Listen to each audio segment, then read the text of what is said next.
English और politics खरीदनी है और हिस्ट्री की 2 बुक्स खरीदनी है। एक पार्ट तो खरीद लिया, 2 और खरीदने हैं। किसमें? 12th में। 12th में कहाँ खरीद ली? पॉलिटिक्स खरीदनी है 12th की।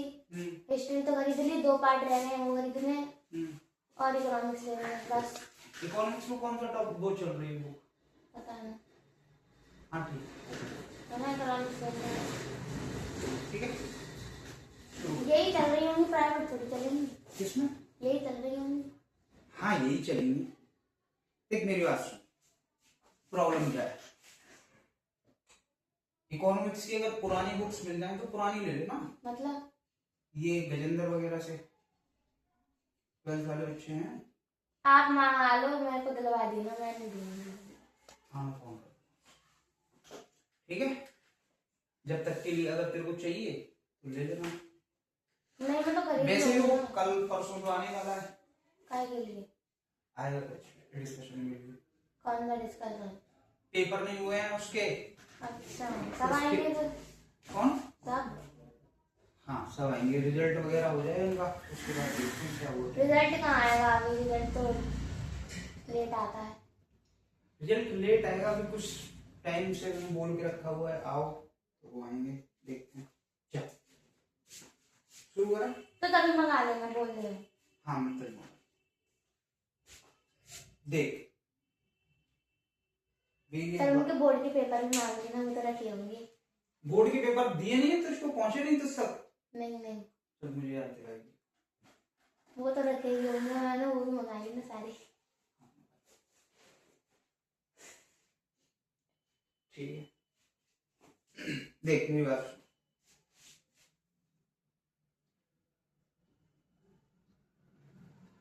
चलिए बताओ नोट्स कैसे बनाते हैं, आप दोगे या मैं बनाऊं खुद? मैं दे दूंगा। समझा देना, आपके नोट समझ नहीं आते हैं। ठीक, बात समझ। बेसिक टर्म्स ऑफ इकोनॉमिक्स की बात करते हैं, ठीक है। कोई भी इकोनॉमी वो कहां से स्टार्ट होगी? सर मैं एक नोटबुक बना लूं स्कूल और ट्यूशन की इकोनॉमिक्स की? हाँ एक इकोनॉमी वो स्टार्ट होगी मार्केट से। कहां से? मार्केट। ठीक है ना। What is market? मार्केट क्या है? जो प्राइस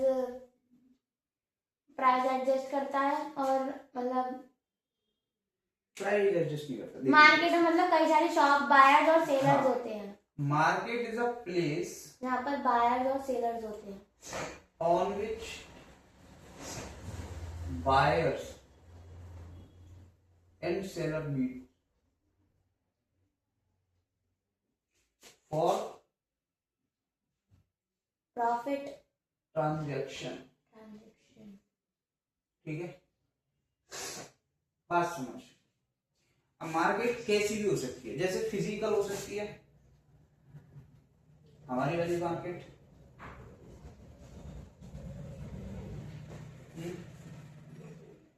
डिजिटल भी तो हो सकती है ऑनलाइन। जैसे मान ले अमेजन हो गया, जोमेटो हो गया, या फिर कोई ना कोई तो ट्रेडिंग वाली कंपनी नहीं होती, वो हो गई। तो क्या है, ये कोई ना कोई फिजिकल हो जाएगी, जैसे हमारी दुकानें लगी हुई। अब यहाँ पे अगर बायर और सेलर मिल रहा है, ठीक है, तो बायर करेगा डिमांड। बता डिमांड क्या होता है ये बता दो। मतलब डिमांड कोई चीज। एक से बायर करेगा डिमांड, सेलर करेगा सप्लाई। अच्छा, मतलब जो बायर को चाहिए होगा वो मांगेगा। हाँ, जैसे मान ले एक मार्केट पर तू कुछ सामान लेने गई, ठीक है, जैसे ही तू सामान लेने गई तो that means you are demanding. लेकिन सवाल ये उठता है कि तू डिमांड भी तो एक किसी ना किसी पर्टिकुलर प्राइस पॉइंट पर कर रही होगी। तो डिमांड, पहले हम डिमांड यहाँ पे पढ़ेंगे। सर एक बात बता दो, डिमांड बढ़ती है तभी तो सप्लाई बढ़ेगी। मैं बता रहा हूँ, लॉ ऑफ डिमांड पढ़ते हैं, लॉ ऑफ सप्लाई पढ़ेंगे, उसके बाद बात करें, ठीक है ना। सबसे पहले मार्केट समझ में आ गई तेरे को?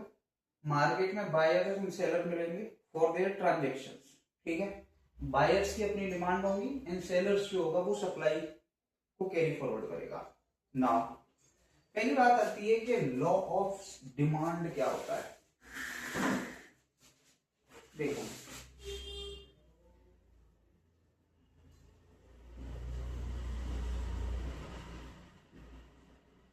लॉ ऑफ डिमांड क्या है, तो बेसिकली उससे पहले तेरे को समझना पड़ेगा डिमांड क्या होती है।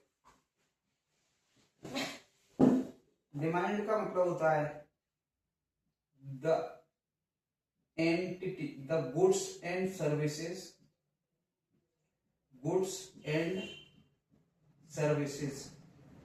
Required at any price point. एक बात समझ, डिमांड का मतलब है कि कितनी सर्विस और कितनी जो गुड्स हैं किसी एक पर्टिकुलर मार्केट में एक पर्टिकुलर प्राइस पर रिक्वायर्ड है। सिंपल समझ, जैसे ये मार्कर है, पकड़ के चल रहे, ठीक है। तो ये मार्कर 50 रुपए का है। 50 रुपया क्या है, इसका प्राइस पॉइंट है। इस प्राइस पॉइंट पर इस मार्कर की एक पर्टिकुलर रिक्वायरमेंट होगी इन द मार्केट। इससे ऊपर नीचे जाएगा तो डिमांड पर फर्क पड़ेगा। हम आगे देखेंगे लॉ ऑफ डिमांड।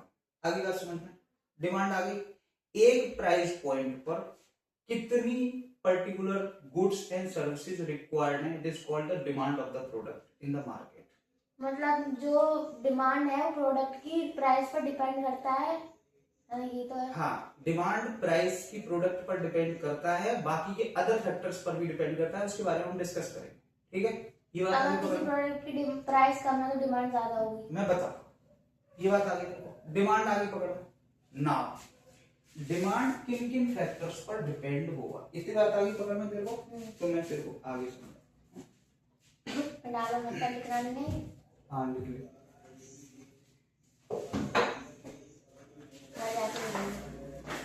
तो नाम सारी नोटबुक है, हाँ वो 11th क्लास की, वो भरी नहीं है। हाँ तो उसमें आगे पन्ना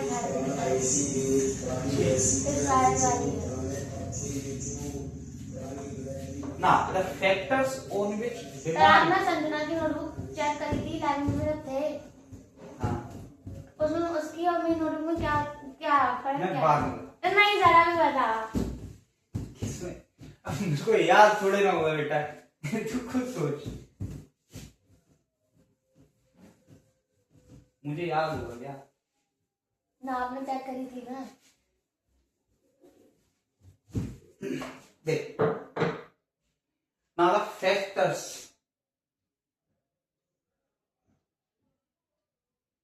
on which डिमांड जो है वो डिपेंड कर रही है। एक पहली बात, फर्स्ट एंड फॉरमोस्ट थिंग, तो किसी भी एक पर्टिकुलर प्रोडक्ट की जो डिमांड है वो डिपेंड करेगी on the price of the product, on the product की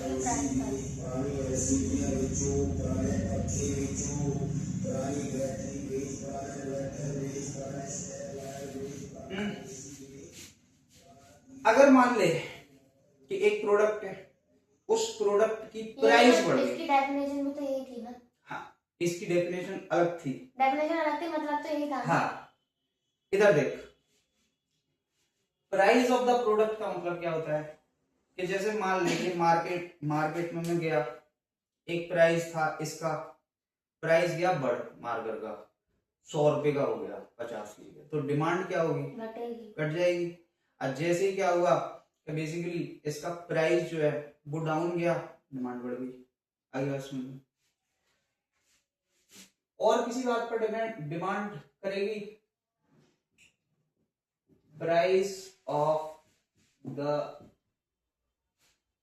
रिलेटेड प्रोडक्ट। डिमांड किस बात पर भी डिपेंड कर रही है कि उसके रिलेटेड प्रोडक्ट का प्राइस क्या है। जैसे बात समझ, मान ले कि अगर तू कहाँ जाती है? रेस्टोरेंट जाती है।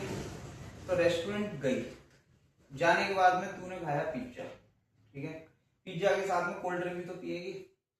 Late suppose price of the pizza increase कर गया एकदम से, उसने बोला अब 250 का मिल रहा होगा तो अब 300 का रहेगा। अब तूने ये सोच के रखा है कि भाई साहब 300 रुपए में तो पिज्जा और कोल्ड ड्रिंक दोनों चीजें खा लेती थी मैं। तूने क्या बोला कि अब मैं पिज्जा नहीं खरीदूंगी। तो अगर तू पिज्जा की डिमांड जो है उसको कम कर रही है, दैट मीन्स नहीं खरीद रही, तो कोल्ड ड्रिंक भी तो नहीं पी रही, तो कोल्ड ड्रिंक की डिमांड जो है वो कम हो गई कि नहीं हो गई? आगे बात समझ में? तो डिमांड किस पे डिपेंड कर रही है? एक तो खुद उसके प्रोडक्ट पे, दूसरा price of the related product, जो रिलेटेड प्रोडक्ट है उस पे भी, दूसरी प्राइस क्वालिटी भी तो होती है, प्रोडक्ट की क्वालिटी अच्छी नहीं होगी तो बिकेगा ही नहीं। कुछ भी मान ले। अभी थोड़ा और आगे चलते हैं ना, और किस पे हो जाएगी? Disposal income. डिस्पोजल इनकम का क्या मतलब है? जैसे मान ले अभी तेरी सैलरी कुछ 50,000 थी, ठीक है, तो तेरी डिस्पोजल इनकम कितनी है? 50,000। जैसे सपोज दैट के इनकम बढ़ गई, तेरी इनकम बढ़ी तो डिमांड बढ़ेगी कि नहीं? भाई तेरे पास ज्यादा पैसा आएगा, ज्यादा पैसा आएगा तो ज्यादा सामान खरीदेगी, शॉपिंग है ना? पता तेरा तो होगा ही, चेक लिस्ट लगे रहेगा, है ना? तो disposal income. One more thing, season. जैसे मान ले कोल्ड ड्रिंक है, वो कब बिकेगी ज्यादा? गर्मियों में, सर्दियों में? गर्मियों में, है ना? ऐसी टी है, सर्दियों में। Any other things? आइसक्रीम। कई बार क्या होता है, कल्चर पर भी डिमांड डिपेंड करती है। कल्चर क्या हुआ? फेस्टिवल। फेस्टिवल मान ले, फेस्टिवल जैसे सपोज दैट फेस्टिवल फेस्टिवल में तो लोग कपड़े सब कुछ खरीदेंगे, इस टाइम पीरियड में ज्यादा डिमांड होगी then that of other reason.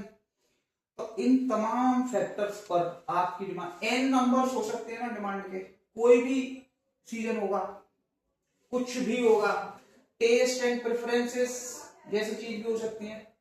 मतलब देख बात सुन, सोशल मीडिया चलाते हो हैं? सोशल मीडिया पे पहले आया फेसबुक, आया, ठीक है, अब फेसबुक खत्म हो गया, अब रील आ रही है, खत्म नहीं हो गया, ऑल्दो कम चलाते हैं लोग, अब लोग किस पे आ गए? रील पे।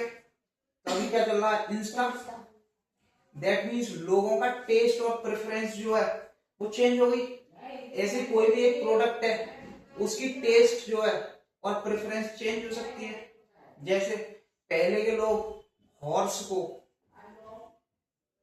है ना, घोड़े को क्या रखते थे? एज अ लग्जूरियस आइटम हुआ करता था।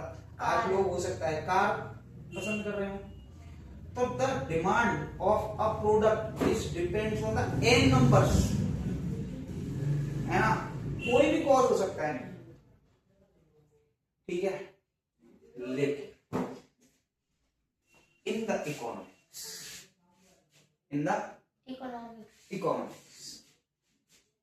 एक लॉ होता है कॉल्ड सिटरस पेरिबस। क्या होता है? सिटरस पेरिबस, इसका मतलब है keeping all other things as constant, ठीक है, keeping all other things as constant, इन सबको कांस्टेंट मान लो, ठीक है, मान ले कि ये है ही नहीं। The demand of any product is based on the price of the product. ठीक है, इन सब चीजों को एक तरफ रख ले, एक तरफ कर ले कि ये है नहीं। इन सब चीजों की जगह प्राइस ऑफ द प्रोडक्ट पे बात आ गई कि प्रोडक्ट की जो प्राइस है उस बात पे बता डिमांड कैसे वेरी करेगी। सिटरस पेरिबस क्या है? Keeping all other things as a constant, what is the relationship between the price of the product and the demand of the product in the market? बता जरा।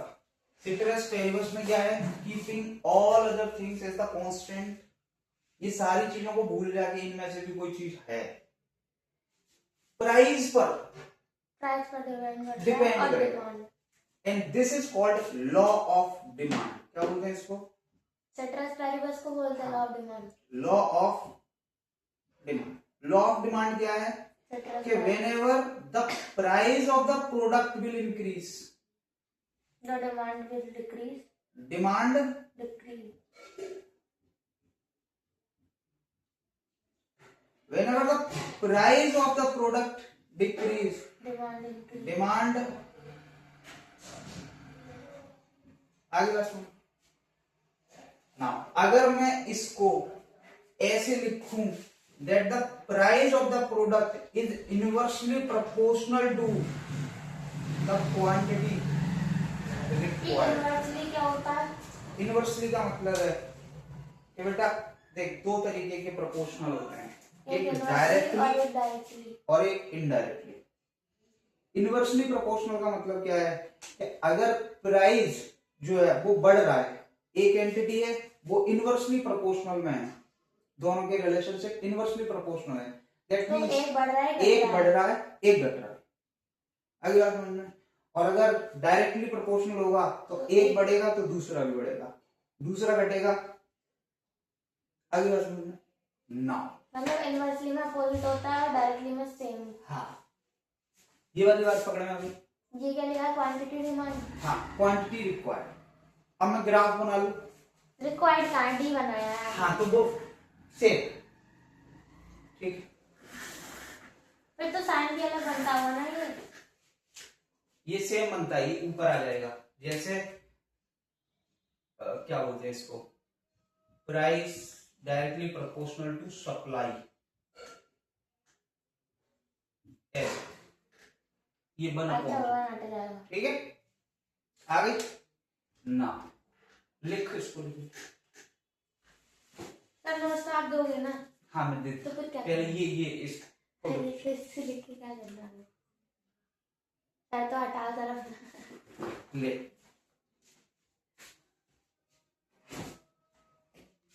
ये बात आ गई। अब मैं थोड़ा सा आगे बढ़ रहा हूँ। नोट्स भेज देना, जरा भी दे देना। हाँ, और भी तो क्लास के बच्चे आ रहे थे, आप कह रहे थे आए नहीं।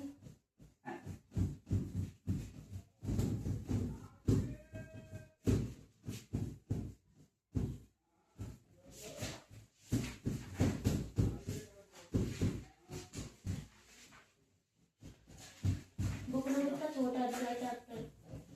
हाँ, तभी बेटा वो ऐसे आए।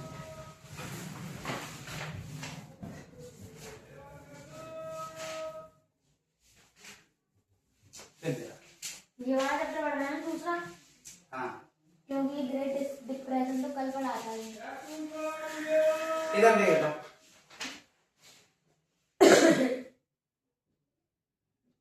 लॉ ऑफ डिमांड क्या कह रहा है?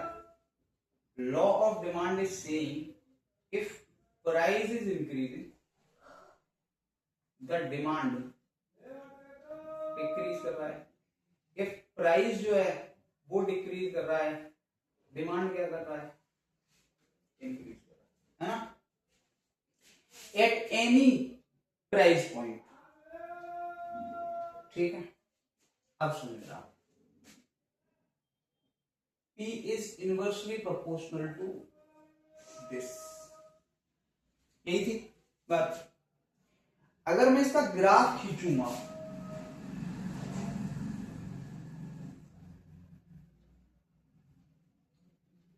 यहां मैंने प्राइस लिखा, यहां मैंने डिमांड लिखी। ठीक, ग्राफ कैसा बनेगा?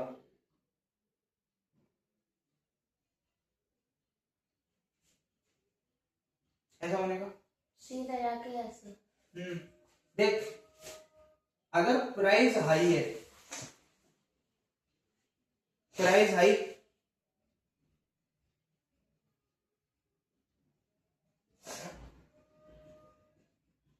डिमांड लो, इसको मान ले P1 है, ठीक है, P2। अगर प्राइस को और यहां पे लेके आ जा, कम कर दिया तुमने, P2, ये हो गया।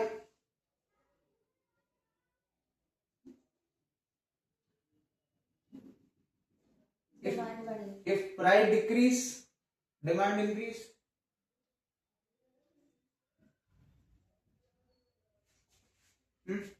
आगे समझना।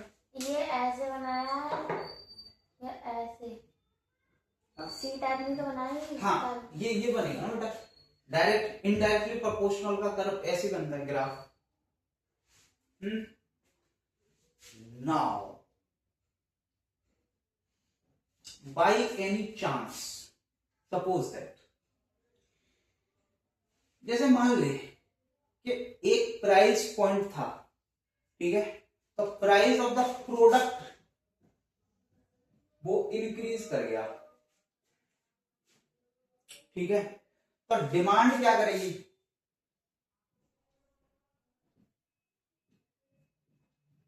वो क्या कर जाएगी? डाउन जाएगी, ठीक है।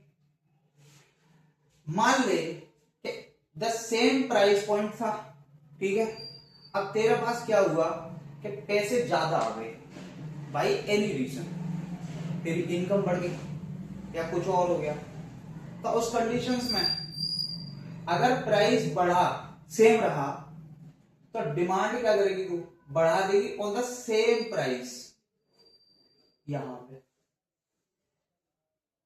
तो देख, प्राइस पॉइंट जो है वो तो सेम है, बट डिमांड बढ़ गई। ये कौन से केस में होगा? आगे बात समझ में? दोनों का ग्राफ एक ही बनेगा। हाँ, देख, at any price point, price point तो सेम है, बट क्या हुआ? डिमांड बढ़ गई है। तो इस कंडीशंस में क्या हुआ है? तो जो आपका कर्व है वो कर्व आउटसाइड शिफ्ट कर गया, तो इसको बोलते हैं शिफ्टिंग आउट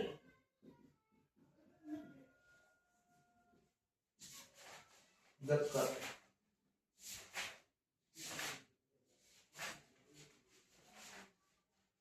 लिख जा। जी क्या है? क्या बेटा? ये ये बताऊंगा ना, आने तो दे वहां तक। मैंने इकोनॉमिक्स कौन से नशे में गई थी?